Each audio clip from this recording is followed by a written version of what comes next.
Hello, Shadow Storyteller family. Welcome back to the channel.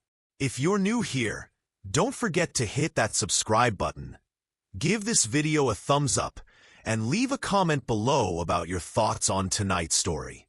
We share eerie, real-life horror tales perfect for bedtime listening. Turn off the lights, put on your headphones, and prepare yourself, because this story will stay with you long after it ends. Tonight's story is called Voices in the Basement. What we found beneath Grandma's house in Kentucky. It was the summer of 2018, in the quiet hills of Wolfe County, Kentucky. My name is Amanda Reynolds, and this story is not just mine. It belongs to my family. My brother Jake and I had just returned from college for the summer break. Our grandma, Ethel Reynolds, had called earlier that spring, saying she needed help cleaning out the basement of her old house. She was getting older, and the stairs were becoming too steep for her to manage. Grandma's house sat on the edge of a thick forest, the kind of place where the silence during the day could be almost oppressive. It was a two-story Victorian home, painted pale blue, but weather and age had stripped it of its charm. The house always felt cold, no matter the season. It creaked constantly, and even in broad daylight, there were rooms we just didn't like being in. Jake and I arrived on a Friday morning, our car crunching over the gravel driveway as Grandma waved to us from the porch, her frail frame wrapped in a thick shawl, despite the warm June air. She hugged us tight, then pointed toward the basement door inside the kitchen. "That place hasn't been touched in years," she warned. "You might find more dust than you can handle, and maybe a few spiders." Jake laughed it off. "We've dealt with worse in our dorm rooms." The basement door was heavier than we remembered. It groaned on its hinges, and a musty gust of air met us as we opened it. The single overhead bulb flickered when we pulled the chain, barely lighting the staircase leading down into the shadows. We stepped cautiously, each stair moaning under our weight. As our feet hit the concrete floor, a strange stillness settled around us.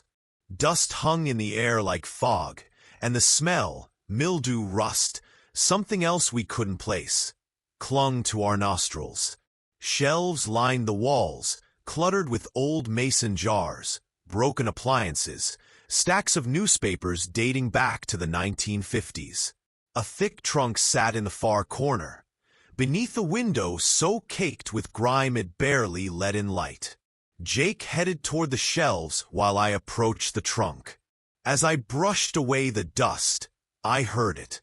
A whisper, faint, impossible to make out, but definitely a voice. I froze. "Did you say something?" I asked Jake. He looked up from a rusted lantern. "No. Did you?" I shook my head slowly, my heart beginning to thud louder in my ears. That was the first time we heard it. The whispering. That night, after helping Grandma with dinner, Jake and I decided to sleep in the upstairs guest room, like we used to as kids. Around 2 in the morning, I woke up to footsteps. Not upstairs, but directly below us, in the basement. Slow, deliberate steps across the concrete. I sat up in bed, straining to hear more. A low, guttural whisper floated up through the floorboards. It wasn't in English, at least, not the kind we understood. I turned to Jake, but he was already awake, staring at the ceiling with wide eyes. "You hear that too?" he asked. We crept downstairs with a flashlight. The kitchen was silent. The basement door was shut. I turned the handle slowly. It wasn't locked. When I opened it, the air pouring out was icy. Jake went first, flashlight shaking in his grip. We reached the bottom and found nothing. Everything was as we'd left it. No footprints, No sign anyone had been down here. But the trunk in the corner, its lid was now open. Inside were old quilts, photographs, and a box wrapped in layers of wax paper and twine. When we opened the box, we found a set of handwritten journals. They were Grandma's, or at least they were signed by FLR. But the dates were from the 1940s. Grandma would have been a child back then. The first entry was strange. July 12th, 1942. The voices came again last night. Mama says not to listen, but they call me by name now. They know where I hide. We looked at each other in disbelief. Each entry became darker, describing strange dreams, shadows that moved in the corners, and a door in the basement that should not be opened. One entry in particular chilled me. August 3rd, 1943. I watched them come out of the wall again. Their mouths don't move when they speak. Mama cries at night now. Papa is gone. I think they took him. Suddenly, we heard it again. A whisper directly behind us. We spun around. The basement was still empty. The flashlight flickered and died. Jake cursed and slapped it, but the darkness swallowed everything. Then we heard a dragging sound. Something heavy scraping across the floor behind the shelves. I grabbed his arm. Let's go. Now. We ran up the stairs, slammed the basement door, and locked it. The next morning, we confronted Grandma. We told her everything. The voices, the journals, the noises in the night. Her face turned pale. I was hoping it was all forgotten, she whispered, staring out the window. But I suppose it never really goes away. That house, that basement, it's older than our family, older than this land. We begged her to explain. She refused at first, but later that night, she sat us down and told us about her father. How he used to go down there at night with a book bound in black leather. How he'd chant in a language she didn't understand. How after he disappeared, the house was never the same. Grandma said the basement wasn't built with the house. It was older, dug into the ground long before her family came to Kentucky. Locals used to talk about strange lights in the woods, animals that went missing, people who heard voices calling them into the trees. We knew then we had uncovered something ancient, something still alive, buried beneath the earth. And we weren't finished yet. Let me know in the comments if you want to hear what happened when we opened the wall behind the trunk. Because yes, there was a door, and what we found on the other side changed our family forever. Until then, stay safe, stay curious, and remember, not all basements are just for storage. This is Shadow Storyteller, signing off for tonight. I stood frozen, barely able to breathe, my hands still resting on the splintered wooden frame of the hidden door. Eli's flashlight flickered once, then steadied, casting long shadows on the narrow stairs that led down into total darkness. "Should we even go down there?" I whispered, my voice barely audible over the sound of our own shallow breathing. Eli nodded, although I could see the doubt flickering in his eyes. "We came this far," he murmured, his tone uneven. "We can't stop now." We started descending one cautious step at a time, the musty smell growing stronger with every foot deeper into the basement. The wooden steps creaked under our weight, and the sound seemed to echo unnaturally, bouncing back to us in strange, distorted tones. The air felt colder, wetter. I could feel it settling into my skin, almost clinging to me like a damp fog. When we reached the bottom, the flashlight revealed a stone floor, uneven and cracked in places. The walls were lined with rotting shelves filled with dusty jars and yellowing paper. A rusted metal chair stood in the corner, its back twisted like it had been bent by something violent. The silence was unbearable, thick and oppressive. Then, from behind an old furnace, we heard it again. A voice. This time it wasn't just whispering. It was humming. A slow, tuneless hum, like a lullaby stripped of all comfort. Eli stepped forward, and I grabbed his arm. "Wait," I hissed. "Do you hear that?" He nodded slowly, his eyes fixed on the shadows behind the furnace. "Yeah," he said, "and I think it's coming closer." Just then, the humming stopped. We didn't move. We didn't even blink. My pulse pounded in my ears so loudly I could hardly hear anything else. Then, just when I thought we had imagined it all, a voice spoke. Low, raspy, almost a growl. "Why?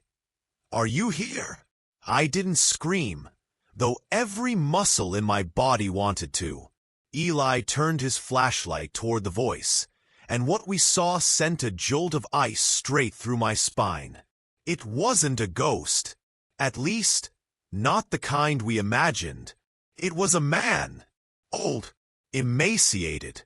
His skin was so pale it looked almost translucent. He crouched in the farthest corner, chained at the ankle to the wall behind him. His hair hung in long gray tangles over his shoulders, and his fingernails were so long they curled. "Who are you?" Eli asked, voice shaking. The man smiled. It wasn't a friendly smile. "I was the first," he said, "but not the last." We stared at him, speechless. "My name was Thomas," he continued, voice barely above a whisper. "She called me that, when she still had her voice." Eli took a slow step forward. Who called you that?" He laughed then, low, guttural, broken. "Margaret," he said, "the woman you call Grandma."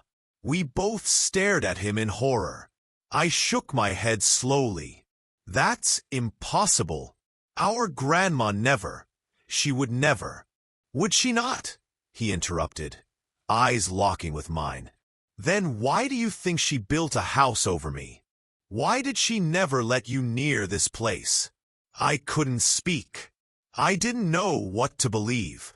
I turned to Eli, searching his face for answers, but he looked just as pale and lost as I did. "She was trying to stop the voices," Thomas said, his voice getting softer. "They come from deeper than here. She thought sealing me down here would help, but it didn't." The silence stretched again, and then the floor began to tremble. Not like an earthquake. It was subtle, like a heartbeat pulsing beneath the stone. And then we heard it. Voices. Dozens of them. Crying, screaming, laughing, all at once. They weren't coming from Thomas. They were coming from beneath him. We stepped back in terror as the stone under Thomas began to shift. He didn't move. He just looked at us and whispered. "You woke them up." Eli grabbed my arm. "We need to get out of here. Now." We ran, scrambling up the stairs 2 at a time, Eli fumbling to keep the flashlight steady. Behind us, the basement roared to life. Wind surged up from the darkness. Dust swirled in violent spirals, and the door slammed shut behind us the moment we crossed the threshold. We collapsed on the attic floor, gasping for air, covered in grime and cobwebs. Everything around us was silent again, dead silent, except for the occasional creak of the old house, as if it too was holding its breath. Later that night, after Grandma had gone to bed and the house was still again, I crept down the hallway to her bedroom. The door was slightly ajar. I stood there, listening to her steady breathing. Then she spoke. I told them not to go down there. Her eyes were still closed. I froze in place. Some things, she continued, voice barely audible, should never be unearthed. She opened her eyes and looked directly at me. You let it out, didn't you? I stepped down the last wooden stair with a creak that echoed too long for comfort. Ethan followed closely behind me, his flashlight beam shaking slightly in his hand. The coldness hit us immediately. Not just the kind of chill you get from being underground, but something else. It was heavier, like the air was thicker somehow. The basement had always smelled like dust and mothballs, but tonight there was a strange scent underneath it, like damp soil, rusted metal, and something else I couldn't quite place. We paused near the bottom step. The old concrete floor was still the same, but something was different. Do you hear that? Ethan whispered, though he didn't need to. The house was dead quiet. I nodded slowly. It was faint, but definitely there. Something like humming. Low, rhythmic, and wrong. We moved toward the far end of the basement, past old holiday boxes and broken furniture that hadn't been touched in years. The humming grew louder, now mixed with a strange scratching sound. The light from Ethan's flashlight landed on the far wall, and that's when we saw it. A door! But that made no sense. There had never been a door on that wall. Grandma had stored her quilting supplies there for decades. We would have seen a door, but now, there it was, old wooden, with a thick iron handle. Dust coated the frame, yet it looked newer, or maybe just out of place. Ethan walked up to it, hesitated, then looked at me. I swear this wasn't here before, I said. He nodded. You think she was hiding something? I didn't answer. Instead, I reached for the handle. It was ice cold. I turned it slowly, and the door creaked open on hinges that sounded like they hadn't moved in a century. Inside, it was pitch black. Ethan pointed the flashlight through the threshold, and we both gasped. The room was lined with stone, not concrete like the rest of the basement. The walls curved downward, forming a narrow tunnel that disappeared into darkness. Carved into the stone were strange symbols, circles with slashes through them, and shapes that resembled eyes and hands. I took a step inside. The air got even colder. Ethan followed silently. About 20 feet in, we found something that made my breath catch. On the floor was an old rocking horse, carved from dark wood and covered in dust. Beside it lay a small, cracked porcelain doll, its eyes missing. It looked like it had been placed there deliberately. Then, the humming stopped. Dead silence. Ethan turned slowly. We should go back. I opened my mouth to agree, but then we heard it. A faint giggle, high-pitched, childlike, but coming from deep inside the tunnel. Nope, Ethan muttered, already backing up. But then the flashlight flickered and died. Ethan? I called out. My voice bounced off the stone walls and came back to me sounding distorted. He didn't answer. I spun around, reaching for his arm, but there was nothing there. Only cold air and stone. Ethan? I yelled again. Still nothing. I fumbled with my phone, trying to turn on its flashlight, but the screen stayed black. No signal. No power. Then something touched my shoulder. I turned instantly, but no one was there. I backed up slowly, hands shaking, trying to remember how far we had come in. That's when I heard footsteps, soft, dragging footsteps, coming from behind me. I turned again. Still nothing. Then I saw the writing on the wall. Literally.